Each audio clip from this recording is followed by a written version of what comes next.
ദിവ്യ S Iyer എന്ന IAS ഉദ്യോഗസ്ഥയെ അറിയാത്തവരായിട്ട് ഇന്ന് കേരളത്തിൽ ആരും തന്നെ ഉണ്ടാകില്ല.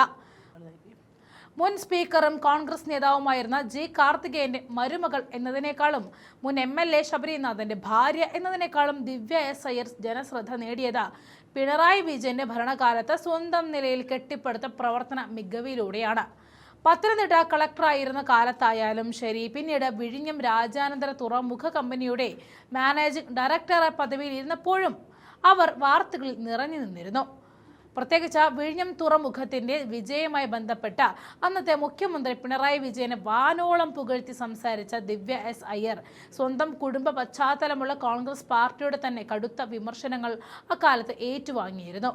ഒരു IAS ഉദ്യോഗസ്ഥ എന്നതിനപ്പുറം ഭരണപക്ഷത്തിന്റെ ആളായി ദിവ്യ മാറുന്നു എന്ന രീതിയിലായിരുന്നു അന്ന് പ്രതിപക്ഷം ആക്ഷേപങ്ങൾ ഉന്നയിച്ചത്. എന്നാൽ രാഷ്ട്രീയ സമവാക്യങ്ങൾ മാറിമറിയുകയും VD സതീശൻ കേരളത്തിന്റെ പുതിയ മുഖ്യമന്ത്രിയായിട്ട് ചുമതലയേൽക്കുകയും ചെയ്തതിനു ശേഷം നമ്മൾ കണ്ടത് മറ്റൊരു രാഷ്ട്രീയ കാഴ്ചയായിരുന്നു. മുഖ്യമന്ത്രിയായതിനു പിന്നാലെ VD സതീശൻ അന്തരിച്ച G. കാർത്തികേയന്റെ വീട് സന്ദർശിക്കുകയും അവിടെ വൈകാരികമായ ചില രംഗങ്ങൾ അരങ്ങേറുകയും ചെയ്തത് മലയാളി മാധ്യമങ്ങളിലൂടെ കണ്ടതാണ്. കൗതുകരമായ കാര്യം, അന്ന് മുഖ്യമന്ത്രി VD സതീശനെ വരവേൽക്കാൻ ആ വീട്ടിൽ മുന്നിൽ തന്നെ ദിവ്യ എസ് അയ്യർ ഉണ്ടായിരുന്നു എന്നതാണ്. പിണറായി ഭരണകാലത്ത് വിഴിഞ്ഞത്തിന്റെ പേരിൽ സതീശനും കോൺഗ്രസ് നേതാക്കളും ദിവ്യക്കെതിരെ വാളോങ്ങിയ ചരിത്രം ഉള്ളതുകൊണ്ട് തന്നെ അന്ന് ആ സ്വീകരണ രംഗം കണ്ട പലരും രാഷ്ട്രീയ കേന്ദ്രങ്ങളിൽ അടക്കം പറച്ചിലുകൾ നടത്തി. സർക്കാർ മാറിയപ്പോൾ വീണ്ടും ദിവ്യ സ്വന്തം തട്ടകത്തിന്റെ ആളായി മാറാൻ നോക്കുകയാണെന്നും അതുവഴി പുതിയ ഭരണത്തിലും ഉന്നത തസ്തികകളിൽ പിടിച്ചിരിക്കാനുള്ള മുൻകൂർ പരിപാടിയാണ് ഇതെല്ലാം എന്നൊക്കെയാണ് അന്ന് പലരും സോഷ്യൽ മീഡിയയിലും രാഷ്ട്രീയ ഇടനാഴികളിലും പരിഹസിച്ച് പറഞ്ഞത്. എന്തു തന്നെയായാലും ആ ചർച്ചകളെയും അഭ്യൂഹങ്ങളെയും ശരിവെക്കുന്ന രീതിയിലോ അതോ അത് തകിടം മറിക്കുന്ന രീതിയിലോ ആണ് പുതിയ മുഖ്യമന്ത്രി VD സതീശന്റെ കീഴിൽ ഇപ്പോൾ IAS തലപ്പത്ത് വൻ അഴിച്ചുപണി നടന്നിരിക്കുന്നത്. ദിവ്യ എസ് അയ്യർ ഉൾപ്പെടെയുള്ള പ്രമുഖ ഉദ്യോഗസ്ഥരുടെ തസ്തികകളിൽ വലിയ മാറ്റങ്ങൾ വരുത്തിക്കൊണ്ടാണ് മുഖ്യമന്ത്രിയുടെ പുതിയ ഉത്തരവ് പുറത്തിറക്കിയിരിക്കുന്നത്.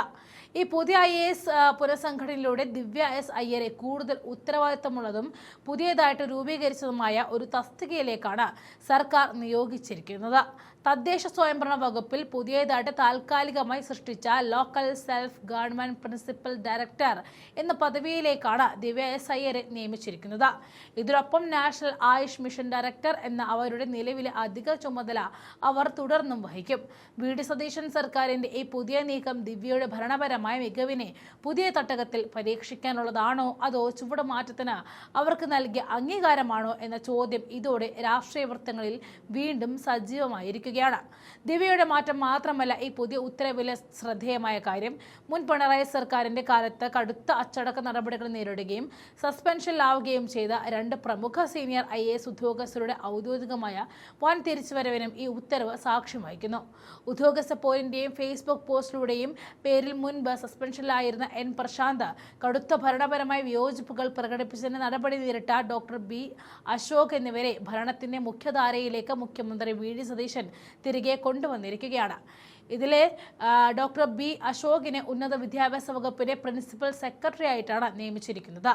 N. പ്രശാന്തനാകട്ടെ കായിക വകുപ്പിന്റെ സ്പെഷ്യൽ സെക്രട്ടറി പദവിയാണ് നൽകിയിരിക്കുന്നത്. ഇതിനു പുറമെ യുവജനക്ഷേമം, മ്യൂസിയങ്ങൾ, മൃഗശാലകൾ, പുരാവസ്തു വകുപ്പ് എന്നിവയുടെ പൂർണ്ണ ചുമതലയും പ്രശാന്തന് കൈമാറിയിട്ടുണ്ട്. മുൻ ഭരണകാലത്ത് വേട്ടയാടപ്പെട്ടു എന്ന് ആരോപിക്കപ്പെട്ട ഉദ്യോഗസ്ഥരെ പ്രധാന തസ്തികകളിൽ പ്രതിഷ്ഠിക്കുന്നതിലൂടെ പുതിയ സർക്കാർ ബ്യൂറോക്രസിക്ക് നൽകുന്ന സന്ദേശം എന്താണെന്നും ചർച്ചയാകുന്നുണ്ട്. ഭരണപരമായ കൂടുതൽ വേഗത കൈവരിക്കുന്നതിന് വേണ്ടി ലോക്കൽ സെൽഫ് ഗവൺമെന്റ് പ്രിൻസിപ്പൽ ഡയറക്ടറെ കൂടാതെ ലാൻഡ് റവന്യൂ കമ്മീഷണർ എന്ന മറ്റൊരു താൽക്കാലിക തസ്തിക കൂടി സർക്കാർ പുതിയതായിട്ട് നിർമ്മിച്ചിട്ടുണ്ട്. ഈ തസ്തികയിലേക്ക് ദുരന്ത നിവാരണ കമ്മീഷണറായ H. ദിനേശിനെയാണ് നിയമിച്ചിരിക്കുന്നത്. അദ്ദേഹം മുൻപ് കുടുംബശ്രീ എക്സിക്യൂട്ടീവ് ഡയറക്ടർ ആയിരുന്നു. അദ്ദേഹം മാറിയ ഒഴിവിലേക്ക് വനിതാ ശിശു വികസന വകുപ്പ് ഡയറക്ടറായ വിഘ്നേശ്വരിക്ക് കുടുംബശ്രീയുടെ അധിക ചുമതല നൽകി. മറ്റു പ്രധാന വകുപ്പുകളിലും വലിയ മാറ്റങ്ങളാണ് മുഖ്യമന്ത്രി വരുത്തിയിരിക്കുന്നത്. റവന്യൂ സെക്രട്ടറിയായിരുന്ന MG രാജമാണിക്യത്തെ എവിടെ നിന്നും മാറ്റി കേരളത്തെ സംസ്ഥാന വൈദ്യുതി ബോർഡിന്റെ പുതിയ ചെയർമാൻ ആൻഡ് മാനേജിംഗ് ഡയറക്ടറായിട്ട് നിയമിച്ചു. ആഭ്യന്തര വകുപ്പ് additional chief chief secretary Vishwanath സിൻഹയ്ക്ക് കയർ വികസനം, ഭവന നിർമ്മാണം എന്നീ വകുപ്പുകളുടെ അധിക ചുമതല നൽകിയപ്പോൾ ധനകാര്യ വകുപ്പ് അഡീഷണൽ ചീഫ് സെക്രട്ടറി KR ജ്യോതിലാലിന് പ്ലാനിംഗ്, എക്കണോമിക് അഫയേഴ്സ്, സംസ്ഥാന പ്ലാനിംഗ് ബോർഡ് മെമ്പർ സെക്രട്ടറി എന്നീ പദവികളുടെ അധിക ചുമതലയും കൈമാറി. ആരോഗ്യവകുപ്പിലും വലിയ മാറ്റമുണ്ട്. ഡോക്ടർ രാജൻ ഖൊബ്രാഗണ്ഡെ ആരോഗ്യവകുപ്പിൽ നിലനിർത്തിയെങ്കിലും സാംസ്കാരികം, PR എന്നീ ചുമതലകളിൽ നിന്നും ഒഴിവാക്കി പകരം ആയുഷ് വകുപ്പ് നൽകി. ആരോഗ്യവകുപ്പിന്റെ പുതിയ principal secretary doctor Sharmila Mary ജോസഫിനെയാണ് നിയമിച്ചിരിക്കുന്നത്. ഇതോടൊപ്പം സിവിൽ സപ്ലൈസ് ചുമതലയും അവർ വഹിക്കും. തദ്ദേശ വകുപ്പിലായിരുന്ന TV അനുപമയെ ഗതാഗത വകുപ്പ് സെക്രട്ടറിയായിട്ട് മാറ്റി നിയമിച്ചു. മെട്രോ, റെയിൽ, എയർപോർട്ടുകൾ, P&AR എന്നിവയുടെ അധിക ചുമതലയും അനുപമയ്ക്കാണ്. മുഖ്യമന്ത്രിയുടെ സെക്രട്ടറിയായ ഡോക്ടർ രത്തൻ യു ഖേൽക്കറിന് coastal shipping, inland navigation, information and public relations, മുതിർന്ന പൗരന്മാരുടെ ക്ഷേമം എന്നീ നിർണായക ചുമതലകൾ അധികമായിട്ട് നൽകിയിട്ടുണ്ട്. പൊതുമരാമത്ത് വകുപ്പിൽ നിന്നും മാറ്റി ബിജു KA വനം, വന്യജീവി വകുപ്പ് സെക്രട്ടറിയാക്കി. അദ്ദേഹം ടൂറിസം, പൊതുഭരണം, നൈപുണ്യ വികസനം എന്നീ ചുമതലകൾ തുടരും. പഠന അവധി കഴിഞ്ഞ് തിരിച്ചെത്തിയ ഡോക്ടർ രേണു രാജനെ ആരോഗ്യ വകുപ്പ് അഡീഷണൽ സെക്രട്ടറി ആയിട്ടും KMSൽ ഡയറക്ടറായിട്ടും നിയമിച്ചു. ശ്രീധന്യ സുരേഷാണ് പുതിയ ഫുഡ് സേഫ്റ്റി കമ്മീഷണർ. അവർ ടൂറിസം അഡീഷണൽ ഡയറക്ടർ സ്ഥാനവും തുടരും. നാഷണൽ ഹെൽത്ത് മിഷന്റെ പുതിയ സ്റ്റേറ്റ് മിഷൻ ഡയറക്ടറായിട്ട് അനു S നായരെ ഡെപ്യൂട്ടി നിയമിച്ചുകൊണ്ടും ഉത്തരവായിട്ടുണ്ട്. ചുരുക്കത്തിൽ പിണറായി വിജയന്റെ കാലത്ത് ഭരണപക്ഷത്തിന്റെ പ്രിയങ്കരിയായിട്ട് കോൺഗ്രസിന് കടുത്ത വിമർശനം ഏറ്റുവാങ്ങിയ ദിവ്യ S അയ്യർ ഭരണം മാറി VD സതീശൻ മുഖ്യമന്ത്രി കസേരയിലെത്തിയപ്പോഴും സ്വാധീനം നഷ്ടപ്പെടാതെ പുതിയൊരു ഉന്നത പദവി സ്വന്തമാക്കിയിരിക്കുകയാണ്.